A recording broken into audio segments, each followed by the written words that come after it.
اب یہ ہمارا آخری سیشن ہوگا جس کی صدارت فرمائیں گے جناب پیغام آفاقی صاحب.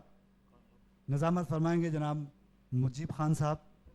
مجیب خان صاحب تشریف لائیں. اور اس محفل میں ہمارے جی چائے یہیں ہوگی. ہاں چائے یہیں ہوگی, جانا نہیں, باہر جائیں گے تو بکھرے گا تو معاملہ. ہاں منعقدہ اس سمپوزیم میں آپ سب کا دلی خیر مقدم ہے. خوش آمدید.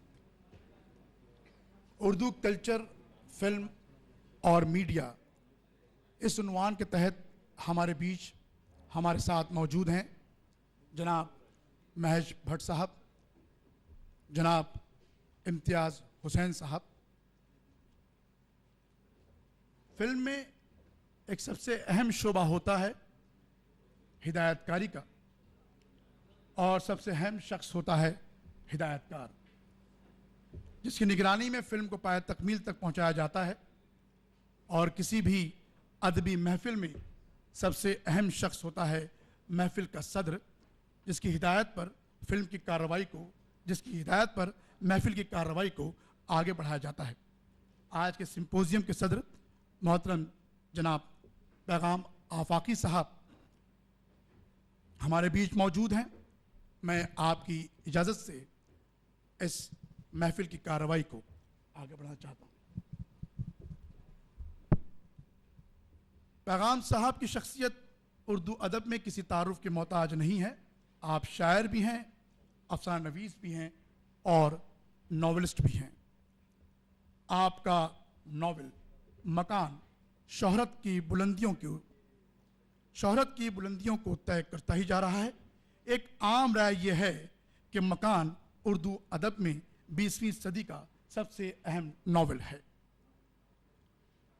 زبان کسی بندش کی محتاج نہیں ہوتی. اچھی زبان ہمیشہ ہی اپنا لوہا منوا لیتی ہے. اردو بادشاہوں کے محلوں سے ہوتی ہوئی گلیوں, چوراہوں اور محلے کی زبان بنی, اور اب وہ ایک مخصوص طبقے کی زبان بن کے رہ گئی ہے. ڈراموں سے فلموں کا سفر بھی اردو کا خوب رہا. جب تک سنیما مکمل طور پر نہیں آیا تھا, لوگوں کی تفریح ڈراموں کے ذریعے سے ہوتی تھی. تب آغا حشر کشمیری اور ان کے رفقا کا بڑا ہی بول بالا تھا. آغا حشر کشمیری نے اپنے ڈراموں کے متعلق لکھا ہے کہ وہ اپنے ڈرامے کی اسکرپٹ لکھنے کے بعد سب سے پہلے اسے پان والے یا چائے والے کو سناتے. اگر وہ سن کر واہ واہ کرتا تو وہ اس ڈرامے کو پروڈیوسر کے حوالے کر دیتے. اگر وہ کہتا کہ صاحب مزہ نہیں آیا تو وہ اس ڈرامے کی اسکرپٹ کو پھاڑ کر پھینک دیا کرتے تھے. بقول ان کے ڈراموں کو دیکھنے والے ایسے ہی لوگ ہیں, اور وہی ان کی کمیٹڈ آڈینس تھی. اردو کے مشہور انشائیہ نگار کنہیا لال اپنی انشائیہ برج بانو میں فرماتے ہیں کہ اردو زبان برج بھاشا اور فارسی کے ملاپ سے بنی ہے. انہوں نے اپنے انشائیے میں برج بانو نامی کردار کے ذریعے اردو زبان پر ہونے والے ستم کو بہت خوبصورتی سے بیان کیا ہے. انشائیے کا زمانہ آزادی کے فوراً بعد کا ہے, جب اردو کو ملک بدر کرنے کی تحریک زور پکڑ رہی تھی. کنہیا لال پر یہ الزام تھا کہ انہوں نے برج بانو کو اپنے گھر میں پناہ دی ہے. کنہیا لال چاہتے ہیں کہ برج بانو اپنے وطن چلی جائے, اور برج بانو کہتی ہیں کہ وہ پیدا ہندوستان میں ہوئی ہیں, ان کا وطن ہندوستان ہے. دونوں کے بیچ میں کافی باتیں ہوتی ہیں. انشائیے کے اختتام میں برج بانو کی نظر سڑک پر رکی ایک ٹرک پر جاتی ہے جس کے پیچھے لکھا ہوا ہے, بری نظر والے تیرا منہ کالا. کوئی مونگ پھلی والا چلا رہا ہے, میری مونگ پھلی ہے دمدار, اس میں نمک مرچ ہے زوردار, اور دیکھو اس کی بہار, وغیرہ وغیرہ. اور برج بانو کہتی ہیں کہ آپ مجھے کہاں سے نکالیں گے, آپ مجھے کہاں سے نکالیں گے, میں تو ٹرک والے کے دل میں ہوں, میں مونگ پھلی والے کی زبان پر ہوں. ان دونوں واقعات میں ایک بہت ہی کامن بات ہے, اور وہ یہ کہ اردو عام آدمی کی زبان ہے. کرشن چندر, راجندر کشن, ساسن منٹو, عصمت چغتائی, شکیل بدایونی, ساحل لدھیانوی, مجروح سلطان پوری, ہمار بارہ بنکوی, کیفی اعظمی اردو کے وہ اہم نام ہیں جو کسی نہ کسی طرح فلموں سے جڑے رہے. کچھ نے چند فلموں میں تو کچھ نے فلمی تاریخ میں اپنا مقام بنایا. اور اردو کی خدمت میں جٹے رہے. نہ صرف اردو والوں نے اردو کو غیر اردو طبقے سے متعارف کروایا، بلکہ کبھی جوش میں آ کر لکھ بھی دیا کہ یار میرا خوشبو کی طرح جس کی زبان اردو کی طرح. اور وہ بھی آج کے دور میں جب اردو کو قیمتی سینٹ سمجھ کر چند ہی لوگ استعمال کرتے ہیں. مبارکباد کے مستحق ہیں گلزار صاحب، جو آج کسی وجہ سے ہماری محفل میں شریک نہیں ہو سکے. ہمارے بیچ میں ایک ایسی شخصیت تشریف فرما ہیں جو نہ صرف اردو مکالموں کو اپنی فلموں میں جگہ دیتے ہیں بلکہ فلمی گیتوں میں بھی شاعری پر زور دیتے ہیں. اپنی فلموں کے ٹائٹل بھی اردو میں ہی رکھتے ہیں. جنون، گمراہ، دل ہے کہ مانتا نہیں، ہمراز، جسم اور اب نظر. جی ہاں جناب مہیش بھٹ صاحب، میں آپ سے گزارش کروں گا کہ آپ چند کلمات ادا کریں. جناب مہیش بھٹ صاحب.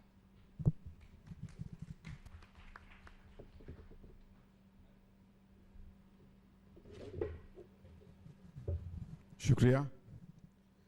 جب مجھ سے کہا گیا کہ یہ challenges to literature in the current century, contemporary Urdu literature, Mumbai Urdu culture, film پہ بات کروں تو میں کچھ سہم سا گیا، کیونکہ اردو زبان میری ماں کی زبان ہے، میرے وجود سے جڑی ہوئی، مگر میں اردو اتنی ہی جانتا ہوں جتنی ایک ہندوستانی سینگول جانتا ہے.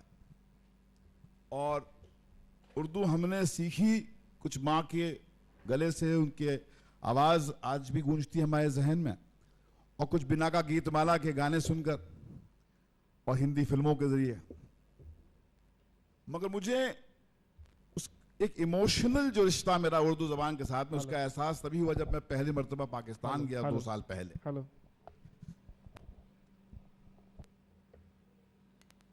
جب میں پاکستان پہلے مرتبہ گیا تو مجھے پہلے مرتبہ ایک احساس ہوا کہ ہم سب کتنا بھی دعویٰ کر لیں کہ ہم بڑے لبرل ہیں، کہیں پر جو آپ کے ملک کے جو پولیٹیشنز کی جو برین واشنگ ہے اس کا شکار آپ ہو ہی جاتے ہیں. تو کہیں پر لگا کہ ایک اینیمی لینڈ میں اترا ہوں میں. شام کو ایک کسی محفل کی دعوت تھی تو میں کچھ ڈرا سہما کچھ گیا، کیونکہ وہاں پہ جاوید میاں کا وہ سکسر یاد آتا تھا جس نے بڑا ذلیل کیا تھا ہم کو.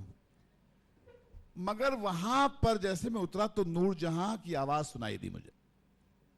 ایک گانا تھا جو مجھے یاد آ گیا کہ بچپن میں جب میری ماں نہانے جاتی تھی. آئیے آپ آداب جاوید صاحب. تو بچپن میں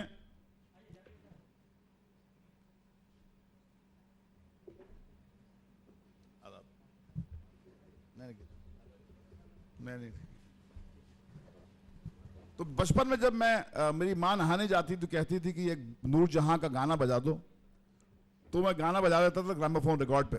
جب میں نے وہ گانا سنا تو کہیں پر ایک بیسک اینیمل لیول پہ کہیں پر سکون اور سیکیورٹی کا مجھے احساس ہوا. وہ زبان کہیں پر ایک شیئرڈ ہیریٹیج کو ڈیمانسٹریٹ کرتی تھی. کہیں پر لگا کہ میں اب بھی اپنے لوگوں میں ہی ہوں. اور کہیں پر شام کو لوگوں کے ساتھ بیٹھنا اور نور جہاں کی آواز، ایک نوسٹیلجیا. اور کہیں پر وہ بچپن جو ہم نے بمبئی کے پالی ہل میں گزارا تھا وہ کہیں پر سرفیس ہوا پاکستان میں. اور وہاں پر ایک شخص ایس بی جان صاحب تھے، ان کا بہت فیمس گانا تھا تو جو نہیں ہے کچھ بھی نہیں ہے. وہ میں سالوں سے ڈھونڈ رہا تھا کیونکہ وہ میرے چائلڈہڈ کے کچھ فرسٹ میموریز سے ایسوسیٹڈ ہے. تو جب مجھے ایس بی جان صاحب مل گیا اور انہوں نے ایک محفل میں گانا سنایا تو مجھے ایسا لگا کہ کہیں پر بچپن جو ہے جو بیریڈ تھا وہ دوبارہ کہیں پر اچانک جیسے ایک فلم کی طرح انویل ہونا شروع ہوا. اور کہیں پر مجھے لگا کہ یہ جو زبان ہے اردو، اس کا رشتہ میرا جو ہے کہیں پر سکوئر ون پہ میرے ڈی این اے سے کنیکٹڈ ہے. وہ ریشل میموری جس کو کہتے ہیں اس میں یہ زبان ہے. ایکسپرٹس کہتے ہیں کہ 2000 سال پہلے انگریزی تھی نہیں، اور آج استعمال کی جاتی میں انگریزی میں لکھ کے لایا ہوں, مگر بھوشیہ میں آنے والے کل میں یہ زبان نہیں رہے گی. ہر زبان کے ساتھ یہ ہوگا. Same goes for all languages. They appear, they are used for a time and they disappear. پیدا ہوتی ہیں, اس کا استعمال ہوتا ہے, وہ جوان ہوتی ہیں اور پھر وہ فیڈ آؤٹ ہوتی ہیں. یہ جو لینگویج کا فیڈ آؤٹ ہو جانا کوئی یونیک فینومینا ہے نہیں, یہ تاریخ میں آپ جھانک کے دیکھیے تو ہوتا رہا ہے, ہوتا رہے گا. کیونکہ جو پیدا ہوتا ہے وہ مرتا ہے, سو زبان بھی مرے گی. مگر جو بیسک ریزن جو مجھے سمجھ میں آیا کہ لوگ اپنی زبان سے اپنا رشتہ چھوڑنا کیوں نہیں چاہتے, کیونکہ جو زبان ہوتی ہے is not just an important tool of communication. Communication کا مادھیم ہی نہیں ہے وہ. Most important means of identifying with a group and oneself. زبان سے آپ ایک گروپ سے آئیڈینٹیفائی کرتے ہیں. جب میں بمبئی اپنا جوہو سے نکلتا ہوں, میں یہاں اس محفل میں آتا ہوں کہ لگتا ہے کچھ اپنوں سے ملنے جا رہا ہوں, کیونکہ کہیں پر جو گلو ہم کو باندھ کے رکھتا ہے وہ زبان ہے. اینڈ ون سیلف, کہیں پر جو یہ جو زندگی کو سمجھنے کا جو انسٹرومنٹ ہے میرے پاس, وہ کہیں پر وہ زبان ہی ہوتی ہے. کہ اردو کہیں پر میرے اسکوائر ون میں ہے. وہ ساؤنڈز, وہ ایکوز جو میری ماں کی آواز ہے, وہ آج بھی 56 ایئرز لیٹر یہاں پر گونجتی ہے میرے ذہن میں. اور یہ اس سے رشتہ اگر ٹوٹ گیا تو میرا کہیں اپنے آپ سے رشتہ ٹوٹ جائے گا. تو یہ ضرورت میری ہے کہ کہیں پر میں اس زبان سے رشتہ اس لیے جوڑے رکھوں کہیں پر, کیونکہ میرے اوریجن سے میں رشتہ جوڑ کے رکھنا چاہتا ہوں. اس لیے میں نے کہا کہ I use the English language as a tool of communication, but Urdu is me. Urdu میں, that's me. Urdu is my mother's tongue. It's hardwired in the unconscious layers of my mind and my heart.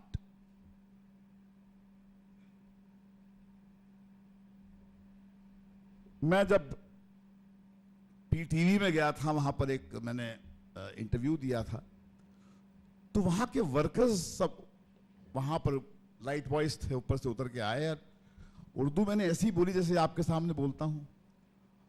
بڑے emotional ہو گئے, نے کہا کہ صاحب آپ اردو بڑی اچھی بولتے ہیں.